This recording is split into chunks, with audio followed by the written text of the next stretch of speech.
اس میں کیا بڑی بات ہے. اور تربیت کرنا، آپ دیکھیں کہ ہم میں سے ہر کوئی یہ جانتا ہے نا کہ ماں کے قدموں تلے جنت ہے، اور آپ کو یقین ہے نا کہ آپ کے قدموں تلے جنت ہے. بھائی کیا یہ ہر ماں کے قدموں تلے جنت ہے؟ ہر ماں کے قدموں تلے جنت ہے؟ ابو لہب تھے، انسان تھے نا، ابو لہب کی بیوی، اس کے قدموں تلے جنت ہے؟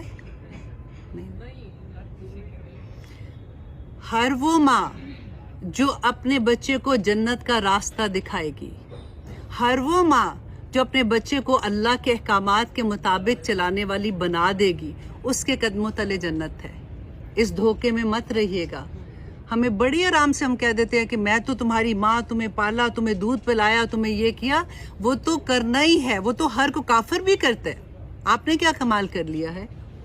ماں کے قدموں تلے جنت تبھی ہوگی جب وہ ماں اپنے بچے کو جنت کا راستہ دکھائے گی. ہم نے بچوں کو دنیا دار بنا دیا ہے، اور بنانا بھی چاہیے. دنیا کی چیزیں، ایجوکیشن بہت امپورٹنٹ ہے بچوں کے لیے بھی، لیکن اگر اس کے ساتھ ہدایت کا میجک سٹون نہیں لگایا نا تو ہم ناکام ہو گئے. ہم نے بچوں کو بڑے بڑے، آپ سوچیں ہمارا بچہ ایک دن اگر سکول میں نہیں جاتا تو ماں کو کتنی بیہوشیاں تاری ہوتی ہیں کہ کیا مطلب ہے تم سکول نہیں جا رہے ہو، کیا مطلب ہے تم کیا کر رہے ہو. ہوتا ہے نا ایسے. لیکن کیا ہمارا بچہ ایک وقت کی نماز چھوڑ دے ہمیں تکلیف ہوتی ہے؟ ہم کبھی